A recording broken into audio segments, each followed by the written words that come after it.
Que nadie nos falte en Boyacá. No permitamos que el COVID-19 nos quite a un boyacense más. Esta tierra se construye entre todos.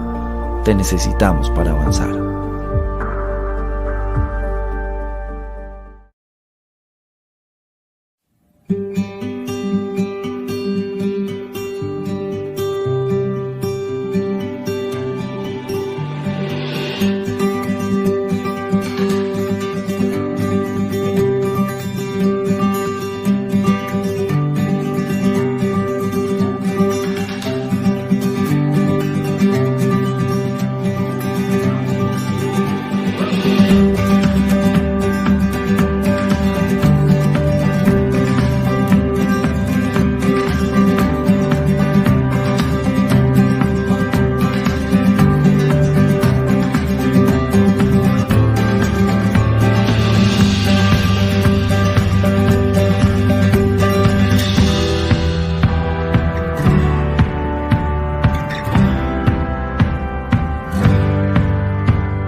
Señoras y señores, muy buenas tardes. Bienvenidos a un viernes sin límite, otro viernes sin límite de la Secretaría de Educación del Departamento de Boyacá.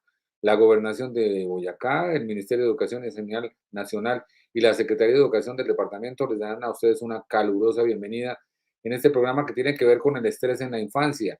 A todos ustedes, muchas gracias. Y este es un trabajo que se desarrolla en todo el departamento para la población con discapacidad. A esta hora tenemos con nosotros a la Secretaria de Educación del Departamento de Boyacá, quien da un saludo a todas las personas que están conectadas en Viernes Sin Límites. Señora Secretaria, muy buenas tardes, un placer tenerla con nosotros. Bueno, muy buenas tardes, Juan Diego, y a cada una de las personas que se han vinculado a este evento. Sin lugar a dudas, un tema el más importante que está hoy ocupándonos en las instituciones educativas, el cual es prevenir el estrés de la infancia. Vemos cómo hoy los niños tienen dificultades para afrontar sus problemas y ese estrés los está llevando a conductas como esos índices de ir al suicidio, el consumo de sustancias psicoactivas, y lo que se pretende con este tipo de capacitaciones es precisamente tener herramientas, prevenir a que estos niños caigan en esas actividades.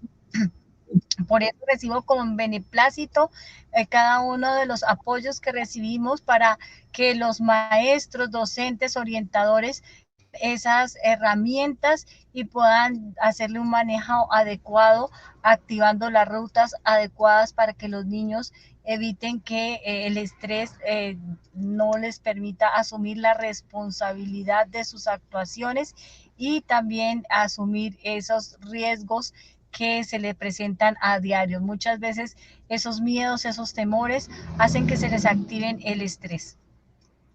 Así Señora que secretaria, muy bien. Así que, sin más preámbulos, Juan Diego, damos inicio formal a esta actividad de estrés en la infancia. Gracias, señora secretaria. ¿Cómo nos fue en el día de hoy en la correría que tiene? Bueno, ha sido evidentemente un día muy activo. En primer lugar, el seminario que se está desarrollando con Casa del Menor para la articulación de la prevención de las actividades precisamente relacionadas con el tema de salud penal y con las demás entidades del Comité de Responsabilidad Penal de Adolescentes, el Comité de Convivencia Escolar. Entonces ha sido un día arduo, igualmente acompañando a otras instituciones educativas que hoy conmemoran años en su cumpleaños y pues en este momento desplazándonos hacia la ciudad de Tunja a cumplir otra de las reuniones. Muy bien, señora secretaria. Muchísimas gracias por estar con nosotros en este Viernes Sin Límite. Muy amable. Gracias y esperamos que esta actividad sea realmente satisfactoria para todas las personas que se están vinculando. Muchas gracias. Felicidades, señora secretaria. Muy amable por participar. Bueno, hasta luego. La secretaria de Educación del Departamento de Boyacá, Ofelia Niño Paipa, nos dio un saludo a todas las personas que están conectadas en este momento en nuestras redes sociales en Viernes Sin Límite.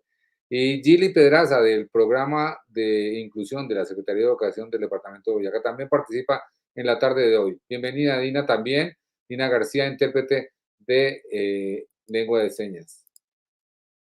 Gracias, Dina. Gracias, Juan Diego. Muy buenas tardes para todos. Es un placer para mí hacer como la apertura también de este lindo espacio, hoy con una temática muy importante y una temática que nos compete a todos los docentes de las instituciones educativas del departamento, ya que, como bien lo decía la doctora Ofelia, el estrés en la infancia es un concepto y es una problemática que se vive dentro de las instituciones educativas, y este estrés que se está presentando en nuestros niños y niñas afecta a los procesos del aprendizaje.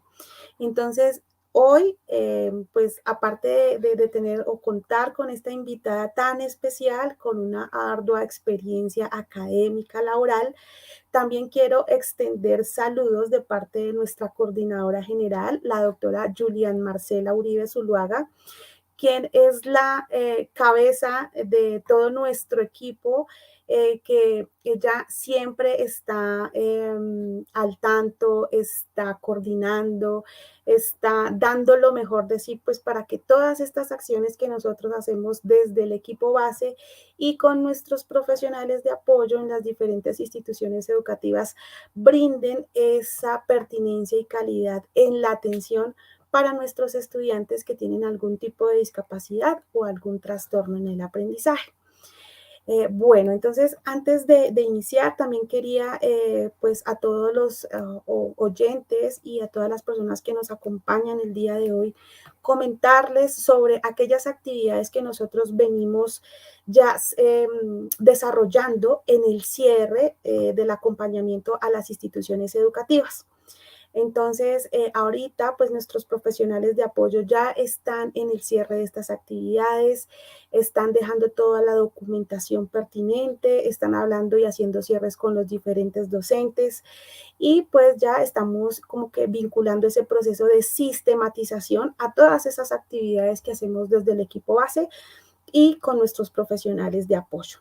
Por otra parte, es importante mencionar que acerca del concurso Los Colores de mi Tierra, que venimos implementando y venimos desarrollando el conteo de todos aquellos bellos dibujos que nos llegaron de todos los municipios del departamento de Boyacá. Entonces, estamos en el conteo, estamos en la selección, estamos con los jurados viendo dependiendo de las categorías, los niños y todas las estrategias y normas que se delegaron para que pues, el concurso cumpla con sus requerimientos y podamos pues, determinar nuestros ganadores en estos próximos días.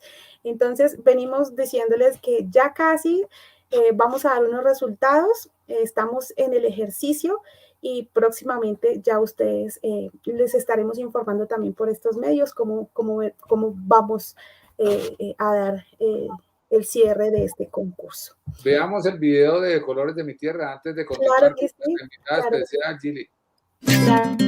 Si tienes entre 5 y 17 años, participa en el primer concurso de dibujo Los Colores de mi Tierra. Las inscripciones estarán abiertas desde el 15 de julio al 15 de septiembre. Te esperamos. Participa y gana.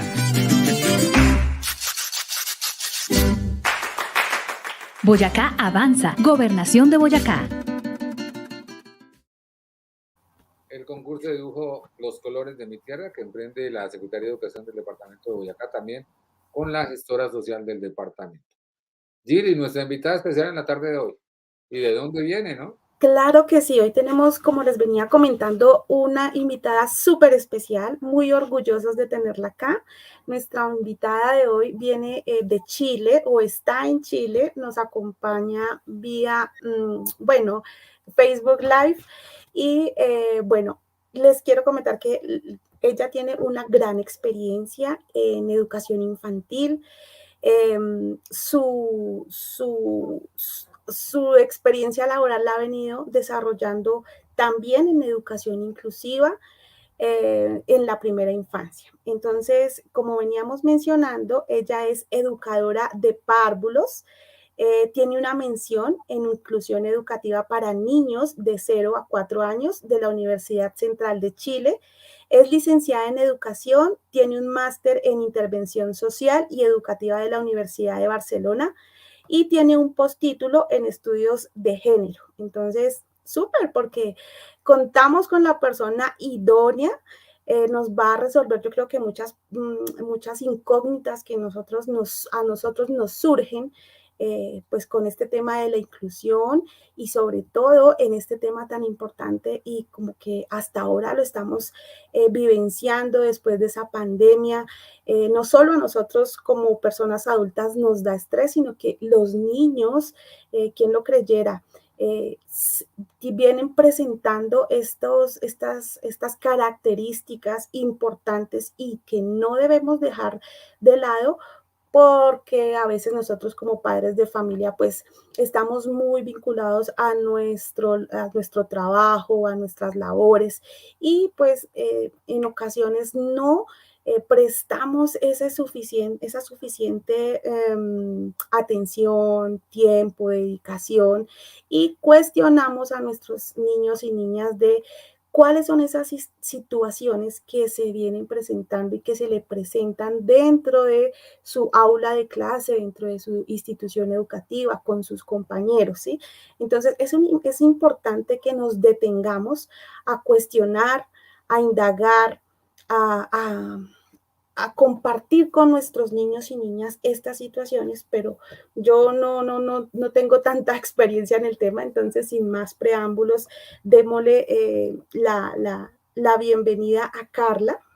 Entonces no sé si Carla ya la podemos. Carla Alanis, bienvenida una vez más. Yo sé que contamos con la más experta en el tema. Bienvenidas y creo que tu información va a ser muy importante y pertinente para que todos no solo los docentes, sino los padres de familia que nos escuchen, vinculemos estas tips y estas pautas que tú nos vienes a dar el día de hoy. Muchas gracias. Gracias a ti, Gili, gracias por la invitación. Orgullosa y feliz de poder participar y bueno, poner nuestro granito de arena como impulso educativo para poder llegar a las familias, a los docentes y a las escuelas en Boyacá. Una tierra preciosa por lo demás.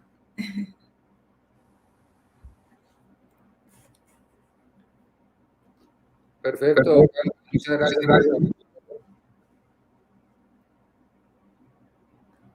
Bueno, comenzamos. No sé si se escucha bien.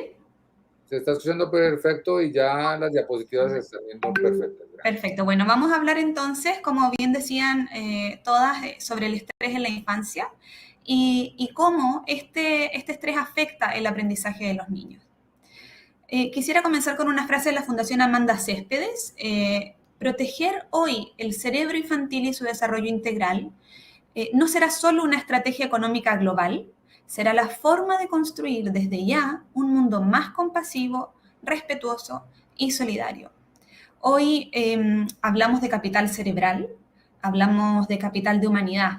Por tanto, proteger a nuestra infancia desde incluso antes de nacer debería ser nuestro norte, ¿no? Y nosotros como docentes, como instituciones educativas, como Estado, estamos a cargo de proteger la infancia, ¿verdad?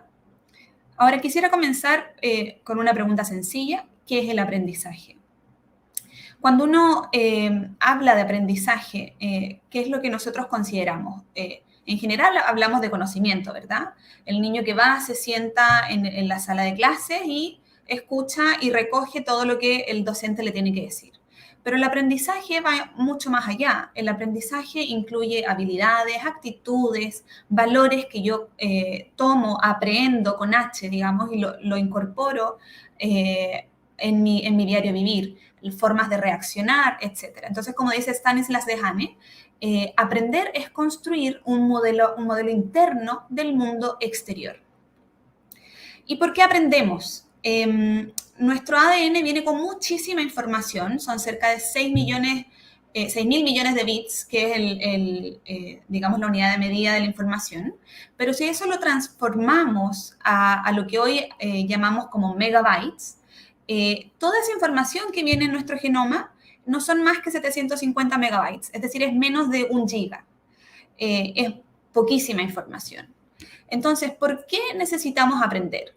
Porque nuestro cerebro viene con una cantidad de información que le permite a nuestro cuerpo saber cómo va a funcionar el hígado, cómo van a funcionar nuestras manos, cómo va a funcionar nuestro cuerpo en general, pero para que nosotros podamos sobrevivir en un mundo como personas adultas, a lo largo de nuestra experiencia, el aprendizaje nos permite multiplicar estos 6.000 millones de bits o estos 750 megabytes por 15.000. Es decir, nuestros cerebros adultos se transforman en cerebros complejos que tienen muchísima información y que gracias a la obra del aprendizaje podemos permitir ampliando la capacidad que nuestros genes nos permiten, ¿verdad? Ahora, no solamente por esto, sino que porque nosotros debemos aprender para poder adaptarnos al entorno y a las condiciones específicas en las que nacemos. Anteriormente debían adaptarse a poder cazar y luchar con animales grandes y poder llevar alimento, digamos, como tribu, buscar agua en ciertos lugares para poder sobrevivir.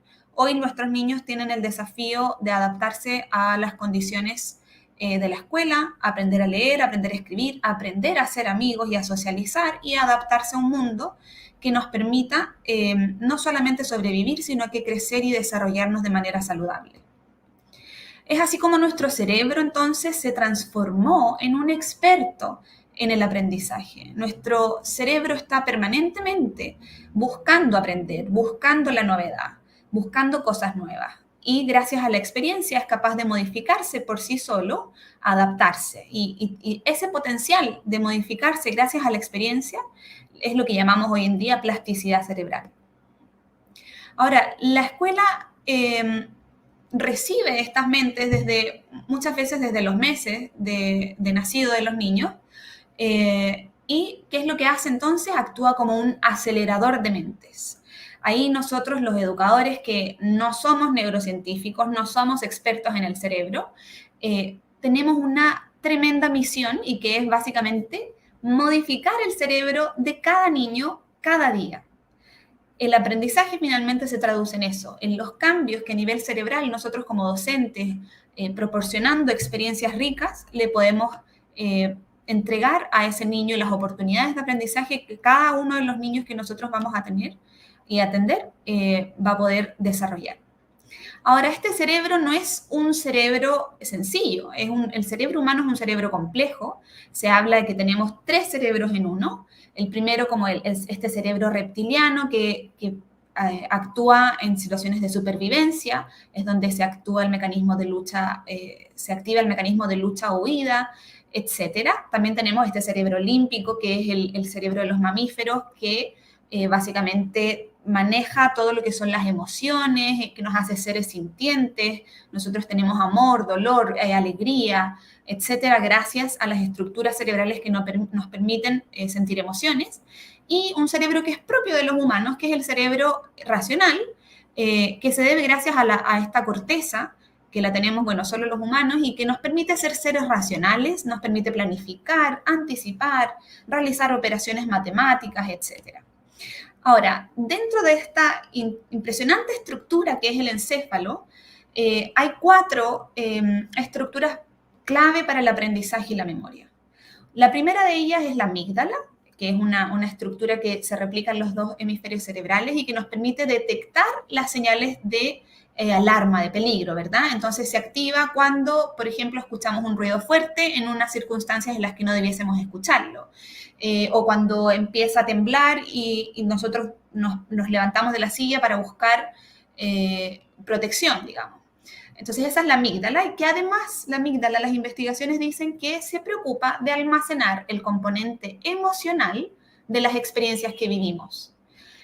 Junto con el tálamo recibe toda la información sensorial, excepto la del olfato, porque la del olfato llega directamente a la amígdala. Es decir, por eso nosotros tenemos asociaciones emocionales a ciertos olores. El hipotálamo, que se preocupa de que nuestro cuerpo esté bien, de monitorear la homeostasis, el equilibrio, ¿verdad? La temperatura, la presión, etcétera, y además se encarga de liberar las hormonas que vamos necesitando en las distintas experiencias de nuestra vida. Y por último, el hipocampo, que es una estructura clave en la consolidación del aprendizaje, porque lleva todo eso que nosotros tenemos en nuestra memoria funcional, en nuestra memoria de trabajo, a la memoria a largo plazo. Además, se ha descubierto que en el hipocampo es donde hay verdadera neurogénesis, es decir, que hay nuevas neuronas, formación de nuevas neuronas que hasta hace algunas décadas atrás no se creía que el cerebro nacía con cierta cantidad de neuronas y de ahí no había posibilidad de poder generar nuevas, ¿verdad? Y además el hipocampo ayuda a modular la reacción de la amígdala. Es decir, para que la amígdala no, digamos, domine nuestra reacción de una manera emocional, el hipocampo también ayuda. Y acá arribita tenemos una corteza adicional, que es el giro cingulado, la corteza cingulada, que también nos ayuda entonces a manejar y a coordinar la parte racional de nuestro cuerpo, la corteza cerebral, digamos, el lóbulo frontal, y lo vincula con el sistema límbico. Entonces, gracias a eso, nosotros vamos pudiendo resolver también las situaciones problemáticas a las que nos enfrentamos, que son un desafío a nivel emocional y también a nivel cognitivo. Acá hay unas sustancias, llamémoslas así, que son clave al momento del aprendizaje, porque básicamente el aprendizaje es el cambio en la sinapsis. Estas sustancias que están aquí, que que están entre cada neurona, en ese espacio sináptico, los neurotransmisores tienen un papel crucial. Entonces se conocen algunos de ellos, como puede ser la epinefrina, que nos da la energía para hacer deporte, la serotonina, que es clave para el estado del ánimo. La gente que tiene problemas de depresión o dificultades con el estado del ánimo generalmente toma medicamentos para poder regular la serotonina en el cerebro, ¿verdad? Las endorfinas, que son estas hormonas o neurotransmisor que alivia el dolor, que se activa en momentos en que el cerebro dice: no hay nada que hacer aquí, no tengo forma ni de escapar ni de huir, entonces el cerebro nos apaga y nos envía endorfinas, ¿verdad? Y además las hormonas que nos permiten también el placer. La acetilcolina y el glutamato, que afectan directamente el aprendizaje, la memoria, las emociones. Y por último, la dopamina, que tiene un papel crucial en el aprendizaje, en el sentido que nos permite la atención, nos permite el placer por lo que estamos haciendo y además el refuerzo. O sea, si hay algo que nos gusta, la dopamina hace que queramos más. Ahora, ¿qué pasa cuando el cerebro del niño está sometido a estrés? ¿Es la misma disposición para el aprendizaje? ¿Tiene la misma capacidad? El estrés es un proceso natural, necesario para la supervivencia, y que se activa en el momento en que nosotros percibimos un cambio en las condiciones ambientales y le dice a nuestro organismo: ok, tenemos que dar una respuesta a esto que está pasando, entonces hay que activarse. Y entonces activa todos los mecanismos y la ruta del estrés a nivel biológico, donde se van liberando estos neurotransmisores y que nos permiten tener energía para nuestros músculos y poder correr, o poder activar las zonas en nuestro cerebro que nos van a permitir solucionar el problema, ¿verdad? Entonces, lo primero que sucede es que se activa el estado de lucha o huida. Y en ese estado de lucha o huida, nosotros vamos a enfrentar el estímulo, digamos, y la problemática, o escapar para poder sobrevivir. Ahora, la diferencia entre un estrés agudo y un estrés crónico es que el estrés agudo podría ser una situación puntual, hoy, por ejemplo, un sismo en estas circunstancias en el que yo voy a salir a buscar abrir la puerta y ver, ojalá que no se me caiga nada encima, etc.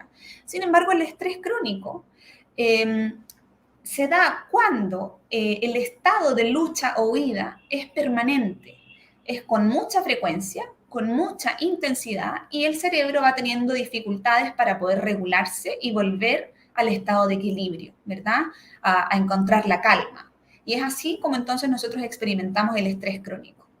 Sin embargo, con los bebés, con los niños pequeños, el estrés y la función cerebral sufre muchísimo más, y esto sucede además más rápido. Los cambios, al ser cerebros inmaduros, se dan de manera más intensa y más permanente. Entonces es preciso que nosotros pongamos atención en cuáles son los eventos estresantes a los que están expuestos nuestros estudiantes o nuestros niños, para ayudarlos a regresar a la homeostasis y poder deshacerse de todas esas hormonas del estrés, ¿verdad? Ahora, ¿qué áreas se ven afectadas en situaciones de estrés? Primero, lo que tenemos acá justo detrás de la frente, que es la corteza prefrontal, y que nos permite ser seres racionales. El razonamiento, el control de impulsos, la empatía, la capacidad de hacer planes a futuro, de completar una tarea, de tomar una decisión, de aceptar las normas sociales, de entender una emoción en el otro y además de buscar una adecuada forma de expresar mis propias emociones. Todas estas funciones entonces se ven perjudicadas en situaciones de estrés, sobre todo en estrés crónico o situaciones de trauma complejo, ¿verdad? Y además también a nivel del sistema límbico, el que, como si recuerdan, es el que se encarga de la parte emocional de nuestra experiencia, ¿verdad? Entonces, este sistema límbico, hay dos zonas, que las que hablamos hace un momento, que es el hipocampo, y este hipocampo tan clave para el aprendizaje, sucede que en situaciones de estrés crónico o de trauma grave, se atrofia y empieza a tener pérdida neuronal. y ya no hay más neurogénesis, no crecen nuevas neuronas en ese hipocampo que es tan clave para el aprendizaje de los niños. Y por otro lado, la amígdala crece más, aumenta su volumen y se hiperactiva. Entonces empieza a aumentar su actividad y a funcionar buscando permanentemente el peligro, ¿verdad? Entonces hay cambios a nivel orgánico en el cerebro de un niño, de mi estudiante que está en la sala, y que tengo que entender para poder saber cómo enfrentar a este niño. Distintas situaciones estresantes se pueden dar en la infancia. Por ejemplo, la inseguridad alimentaria, la separación de los padres, nacimiento de nuevos hermanos, el hacinamiento, el trabajo. Es sabido que los niños que tienen que exponerse a situaciones de trabajo infantil o de explotación infantil, por ejemplo, en el campo, están expuestos también a químicos que son perjudiciales para su salud. En la escuela, los niños que sufren bullying, el cambio de escuela o la transición que hacen los niños desde que salen del preescolar y entran a primaria, esa transición debe hacerse con tiempo, con antelación, con un plan claro, porque es muy fácil que los niños caigan en situaciones de estrés en ese contexto. El ruido ambiental. Está comprobado que las escuelas que están en avenidas, cerca de sectores de mucho ruido, los aprendizajes de esos niños se ven reducidos significativamente. Ahora vamos a ver un video cortito de una escuela en México. Esto pasó la semana pasada, de una maestra que ayuda a sus estudiantes a resguardarse durante un tiroteo. Vamos a escuchar.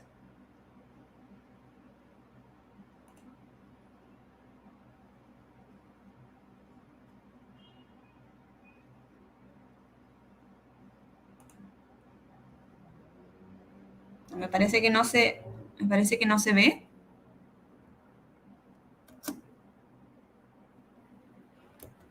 No se está viendo. Sí, bueno. Bueno, este caso, bueno, lo pueden buscar así también con el nombre de la escuela. Es una profesora que le empieza una balacera.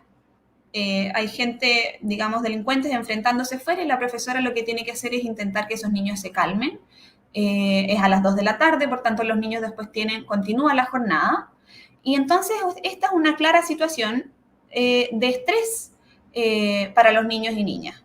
Y es un estrés que puede haber sido crónico, porque quizás no era la primera vez en la que los niños vivían esta situación, o podría haber sido una situación de estrés agudo, como esta primera ocasión en la que ellos no sabían necesariamente cómo actuar, ¿verdad?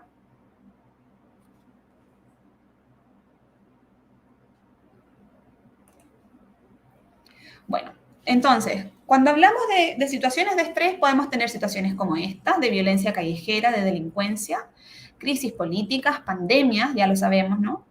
Catástrofes, y hay un concepto que me gustaría también poder mencionarles, que es la ecoansiedad, que es este miedo y esta ansiedad que le estamos enseñando a los niños y niñas por situaciones del cambio climático, ¿verdad? Por salvar el planeta. Entonces, muchos niños están sufriendo de ecoansiedad en estas circunstancias, y se debe a, digamos, toda esta fiebre que nosotros como adultos les hemos transmitido respecto al cambio climático. O otras situaciones graves de vulneración de derechos y de trauma infantil, de castigos, violencia física o presenciar violencia, negligencia, abandono, son situaciones que pueden generar no solo estrés crónico, sino que también trauma en nuestra infancia. Ahora, un cerebro que está en estrés crónico se desconecta. Ese niño no piensa, no va a poder memorizar, por tanto no puede aprender, no razona, le cuesta mucho seguir instrucciones, le cuesta actuar y ejecutar ciertas acciones, y no tiene palabras para describir lo que le va pasando o lo que va escuchando. Entonces es un cerebro que no puede aprender. Hay un factor adicional, además de todas estas situaciones, que son las pantallas interactivas y los videojuegos, que generan distintos síntomas relacionados con el estado del ánimo, con la cognición, es decir, con la capacidad para poder también aprender y enfrentarse al mundo actual, y síntomas relacionados con disfunción social. Entonces, ¿qué es lo que hace las pantallas interactivas? desregulan totalmente la química de nuestro cerebro y todas esas hormonas, la melatonina necesaria para poder dormir, la dopamina, la serotonina, se desequilibran y entonces nuestros niños empiezan con problemas del trastorno del ánimo, irritabilidad, depresión, hay una sobrecarga sensorial porque las pantallas te entregan mucha luz, imágenes rápidas, sonidos, etc. Y entonces el niño duerme, pero no puede descansar, se torna agresivo, tiene un bajo nivel de energía, su cerebro se inflama, todo, digamos, su organismo se ve desequilibrado y desorganizado.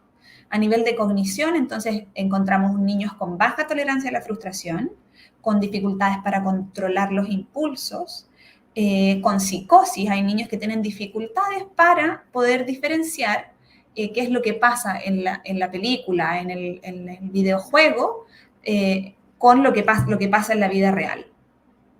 Hay niños que tienen alucinaciones y ven los personajes, y así es como hemos sabido de situaciones tremendas de niños que creen que tienen superpoderes, etc. Hay un pensamiento desorganizado. A nivel social, son niños que manifiestan mucha agresividad, que prácticamente no se evidencia empatía ni compasión por los demás, están permanentemente a la defensiva.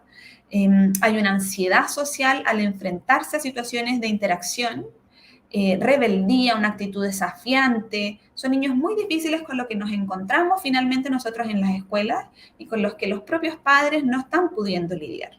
Entonces nosotros debemos saber que no es solamente el estrés que puedan estar viviendo a nivel de salud, a nivel de familia, a nivel de escuela, sino que además son los instrumentos que nosotros le estamos entregando a estos niños, sobre todo cuando el uso de pantallas interactivas como tablet o teléfonos celulares empieza antes de los 2 años. La OMS recomienda 0 uso antes de los 2 años y luego un aumento progresivo de 30 minutos a la semana, etc. Nos hemos ido encontrando entonces con distintos titulares que hablan, por ejemplo, que cerca del 40% de los niños pasa más de 6 horas con el celular. Entonces, hay países que, por ejemplo, Francia, que ellos ya prohibieron el uso de celulares en las escuelas. Hay una psiquiatra muy importante que habla sobre que las pantallas son la nueva cocaína de los niños, ¿verdad? Canadá, Estados Unidos, Europa en general, estamos todos los países investigando qué es lo que está pasando con esta pantalla, porque las pantallas y todos los dispositivos electrónicos nos ayudan muchísimo y gracias a ellos podemos estar ahora, digamos, compartiendo, entregárselas a los niños, ¿verdad? Si a los niños no les entregamos un arma, ¿por qué les estamos entregando entonces un celular? Cuando genera, y hay muchísima evidencia que genera un daño gravísimo al cerebro y a la salud mental de nuestros niños. Y no solo eso, sino que el uso de las pantallas también afecta, facilita la vida sedentaria, un estilo de vida sedentario. Entonces vemos acá que en el Caribe, por ejemplo, en la década del 90, el 4% de la población menor de 5 años estaba en sobrepeso u obesidad, y hoy, a 2019, digamos, este es el último dato que hay, están cerca del 7%. Lo mismo pasa con Sudamérica, que estábamos en un 6,8% y sube más de un punto porcentual. Lo mismo en Centroamérica. Entonces vemos acá, por ejemplo, en Colombia, el último dato que hay es del 2016, que un 5,7% de los niños menores de 5 años se encontraban en sobrepeso. En Chile, un 9,3%, en República Dominicana, un 7,6%, pero vemos estos casos de acá, como es Paraguay, Barbados y Trinidad y Tobago, donde están sobre el 11% de la población menor de 5 años en sobrepeso y obesidad infantil. Entonces tenemos niños estresados y además con sobrepeso u obesidad. Y es una mezcla mortal, ¿verdad? Entonces nosotros, ¿qué es lo que recibimos? Niños con efectos de estrés crónico y con efectos de la hiperexcitación por el uso de pantallas. Y este niño llega a la escuela con ganas de llorar, irritable, muchas veces con depresión, ira, cambios de humor. Hoy en día los psicólogos en las escuelas están centrados mucho en prevenir situaciones de intentos de suicidio, ¿verdad? Hay un perjuicio grave a las habilidades sociales de los niños pierden el sentido del tiempo porque están digamos, en un estado permanente de supervivencia. Su cerebro está permanentemente en estado de lucha o huida. Entonces, hay dificultades para poder aprender, para memorizar, para atender. El niño además está físicamente tenso, entonces tiene dificultades para dormir, está irritable, hipervigilante, está como una mezcla de activo pero a la vez cansado. Su cerebro está inflamado y la inflamación hoy en día se asocia, un cerebro inflamado se asocia a depresión. Los niveles de cortisol se disparan y eso dispara también los niveles de azúcar en sangre. Entonces el niño sube de peso, hay un desequilibrio hormonal. Entonces imagínense un adolescente que además ya digamos por su ciclo vital está en una etapa donde digamos tiene desafíos porque su cuerpo va cambiando, su cerebro está madurando, hay poda neuronal y además le sumamos efectos del estrés o del uso de pantallas interactivas. Y además hay cambios a nivel sanguíneo, la sangre que debiese estar en las zonas más evolucionadas, como es la corteza, el lóbulo frontal, digamos, se va hacia las zonas más primitivas porque el cerebro tiene que seguir trabajando permanentemente en emergencia. Entonces, ¿qué pasa? Este sistema de estrés entra en un estado de sobrecarga, el sistema inmunológico se debilita, la amígdala empieza a trabajar excesivamente, hay una sobreactividad y empieza a detectar en todas partes señales de peligro cuando no necesariamente las hay. Y entonces, ¿qué pasa? Eso hace que se apague el pensamiento, la reflexión y la memoria. Ese es un niño que no puede aprender. ¿Y qué necesita el cerebro entonces para poder aprender? Primero necesita oxígeno, y el oxígeno es llevado por la sangre. Entonces, si tenemos un cerebro que no está correctamente irrigado, está falto de oxígeno. El cerebro también necesita la glucosa, pero no es la glucosa, digamos, este azúcar que viene de un caramelo, necesita la glucosa que viene de una fruta fresca. Entonces se habla de que mínimo un niño debiese consumir 55 gramos de fruta al día. El agua es clave, un cerebro hidratado funciona bien. Entonces necesitamos por lo menos cada 11 kilos de peso corporal, 250 cc de agua. Entonces usted me dirá ahora, bueno, yo antes de una evaluación en la escuela, ¿qué tengo que hacer? Sí, tiene que darles fruta a sus niños y tiene que darles agua. Y ese efecto dura aproximadamente 30 minutos, sumado a una actividad física breve antes de comenzar cualquier desafío cognitivo. Ahora, ¿cómo ayudamos a que nuestro hipocampo o nuestro encéfalo, la neurogénesis se pueda, digamos, mantener? Dieta saludable y ejercicio. ¿Y cómo se debilita? Cuando los niños no duermen. Hoy en día, con las redes sociales y el uso de teléfonos celulares, los niños están perdiendo prácticamente 8 horas de sueño a la semana. Y el consumo excesivo de alcohol, que cada vez comienza antes. ¿Qué facilita el aprendizaje? El humor. El humor debe ser una estrategia y debe estar permanentemente en la escuela, en la sala de clases. La risa debe ser, digamos, una estrategia transversal a todos los estamentos de la escuela y de la institución educativa. El humor nos permite generar un ambiente más positivo, mejora la salud, la disposición para la enseñanza y para el aprendizaje. Provoca un alza de las endorfinas, es decir, me empiezo a sentir feliz, eufórico, las zonas de, digamos, lóbulo frontal se irriga mejor, le llega más oxígeno, además la disciplina es tomada con una mejor actitud y logramos además captar la atención del estudiante. El movimiento, cuando nosotros estamos sentados más de 20 minutos seguidos, como es ahora, por ejemplo, la sangre se nos va al trasero y a los pies, es decir, se va del cerebro y ese niño empieza a tener menos oxígeno, entonces empieza a tener dificultades para pensar bien. Antes de una evaluación nosotros podemos hacer, por ejemplo, que los niños hagan 2 minutos de ejercicio y eso aumenta un 15% el flujo sanguíneo en el cerebro. La música, está comprobado que la creación de música instrumental estimula el lóbulo frontal, es decir, esta zona que es tan importante para el razonamiento. Y si bien no hay estudios concluyentes respecto al a lo que significa escuchar música en el aula, sí hay algunos estudios que hablan de que tiene algunos beneficios y que va a ir variando la música dependiendo si es al inicio de la clase, durante la clase o qué es lo que yo quiero hacer, ¿verdad? El yoga tiene un efecto curativo, reduce el estrés, baja el cortisol, ayuda a la regulación de emociones, modifica físicamente el cerebro.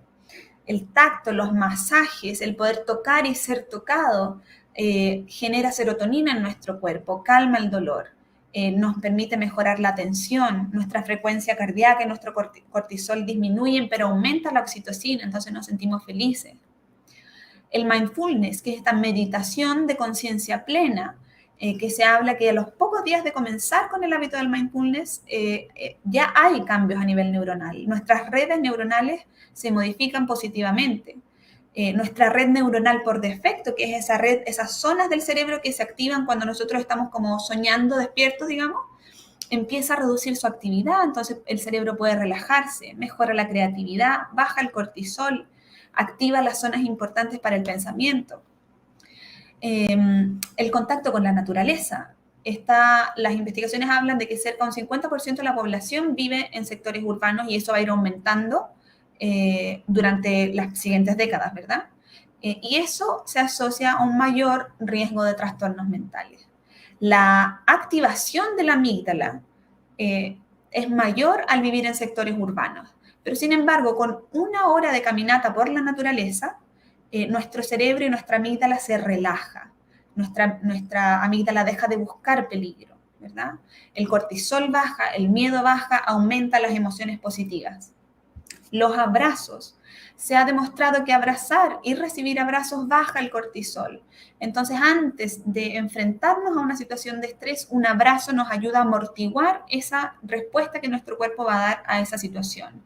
Genera una mejor sensación de bienestar, nuestra presión arterial baja y disminuye la inflamación. Por tanto, el desarrollo cerebral se ve beneficiado a través de los cuidados y de los buenos tratos que cada persona haya recibido tanto en su niñez como en su vida adulta. La negligencia, los malos tratos en bebés y mientras antes empieza, generan atrofia, como mencionábamos hace un momento en el hipocampo, por ejemplo, y daño cerebral. Entonces debemos evitar a toda costa exponer a nuestros niños a todo tipo de malos tratos de negligencia. Enseñar no es transmitir conocimiento, sino crear las posibilidades para su propia producción o construcción. Muchísimas gracias, espero haberles dado una pincelada de lo que es el estrés y de cómo nosotros podemos ayudar a nuestros estudiantes para poder mejorar los niveles de estrés y ayudarlos a aprender más y mejor. Carla, muchas gracias por estar con nosotros, muy amable en este Viernes Sin Límite y esperamos que en próximas oportunidades también tenga la oportunidad de estar con nosotros. Kevin, muy amable también, como siempre, muy gentil. Bueno, vamos con algunas preguntas, Carla, ¿te parece? Si no hay mucho afán. Acá nos comenta Elisette Cabrini. ¿Se tratará de altos niveles de cortisol al estar en constante estado de alerta? Sí, efectivamente, el cuerpo... ¿Hola? Sí, te estamos escuchando. Sí, perdón. Efectivamente, el cuerpo de alguna forma se intoxica de cortisol y uno lo puede sentir, se acelera los latidos cardíacos, uno empieza a sudar, uno tiene esa sensación de nerviosismo. En los niños uno ve un niño que no se puede quedar tranquilo, que está constantemente hablando fuerte y buscando formas de poder liberar esa energía que le genera todo ese cortisol en su cuerpo. ¿Qué pasa cuando a los chicos en las casas, sus hogares, les quitan estos computadores y también llegan estresados al colegio o viceversa? Sí, bueno, lo que pasa cuando tú como padre decides no entregarle un dispositivo electrónico a tu hijo, muchas veces se hace difícil porque en la escuela tenemos la idea de que mientras más tecnología haya, los niños van a aprender más y mejor. Pero tenemos que ser cautelosos con eso. La tecnología es buena, la tecnología nos permite poder aprender y ver ciertas cosas que no tenemos acceso necesariamente en los libros, ¿verdad? Pero las recomendaciones hoy en día hablan de que es necesario poder permitir la investigación no solamente a través de dispositivos electrónicos, sino que también a través de papel, como era antes. Poder ir a un libro, saber buscar en un libro es muy distinto que buscar en Internet. Internet te da las respuestas de una manera mucho más fácil. Por tanto, poder proporcionar a los niños textos complejos o textos que estén, digamos, adecuados para su edad, les permite también poder aprender de una manera distinta y no necesariamente va en desmedro de su capacidad de aprendizaje el no entregarles un dispositivo electrónico. Ahora, cuando mi niño es adicto, digamos, o cuando mi niño tiene muchas dificultades para poder entretenerse de una manera que no sea a través de los dispositivos electrónicos, yo debo necesariamente actuar en coordinación con la escuela. Que la escuela, y bueno, no solo con la escuela, sino que con la persona que lo cuida, con la abuela y con todas las personas que están cercanas al niño para que no le ofrezcan oportunidades de poder seguir manejando dispositivos y sobre todo las pantallas interactivas que son las más complicadas. Antes se pensaba que la televisión era lo más complicado porque era muy sedentario el ver televisión, pero sin embargo la estimulación que generan las pantallas interactivas se sabe hoy en día que es incluso peor, y mientras antes comienza la exposición a las pantallas, los efectos son más permanentes y mayores. La pandemia que nos afectó a todo el mundo trajo como consecuencia conocer que estábamos muy mal en tecnología, y precisamente era una de las grandes críticas que se tenía al sistema educativo en el mundo, que no se tenían ni internet, ni tampoco dispositivos para trabajarlos, y de esa manera tocó con las uñas, como decimos aquí en Colombia, trabajar el tema. Es muy complicado pues hacer como una aseveración al respecto, pero nos hace falta internet, no nos falta internet, porque con lo que dice, pues valdría la pena volver al papel, pero muchos también llevan a la teoría de que no deben haber computadores dentro de las aulas de clase y mucho menos dispositivos celulares. Sí, bueno, yo ya lo mencioné hace un momento. Francia prohibió definitivamente los teléfonos móviles en las escuelas. Hay suficiente información que nos dice que los dispositivos electrónicos están generando daños en los cerebros de nuestros niños. Y cuando yo les hablaba al principio del capital cerebral, es eso, es cuidar la salud de nuestros niños a través de un uso cuidadoso de la tecnología. Muchas veces nos venden estas aplicaciones para aprender los colores, esta aplicación para aprender las letras, pero no es necesario. La escuela ha hecho eso durante décadas y los niños han aprendido a leer en la casa incluso. Muchos lo han hecho sin necesidad de ingresar a la escuela a los 2 años, ¿verdad? Entonces, sí, efectivamente, teníamos una brecha digital que se evidenció ahora en pandemia, y lamentablemente, para bien o para mal, algunos países tomaron la decisión de implementar clases online, y los países que lo hicieron por más tiempo tienen hoy mayores dificultades, eso es lo que se está viendo, mayores dificultades de salud mental en los niños y en los estudiantes y en los docentes. Carla, muchísimas gracias, muy amable por esta participación. Esperamos que en próximos live la tengamos aquí también en Viernes Sin Límite, y con la Secretaría de Educación también en más programas. A Kevin también muchísimas gracias, muy amable por siempre estar acá atento a nuestro trabajo que hacemos desde la Secretaría de Educación del Departamento de Boyacá, una contribución de la Gobernación y el trabajo conjunto que se hace para todas las personas con discapacidad, y las que no tienen también, que están acá aprendiendo muchos temas que tienen que ver con inclusión. Muchísimas gracias, una feliz tarde para todos, que estén muy bien, gracias a todas las personas también conectadas. Mil felicidades y un aplauso para ustedes.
Que nadie nos falte en Boyacá. No permitamos que el COVID-19 nos quite a un boyacense más. Esta tierra se construye entre todos. Te necesitamos para avanzar.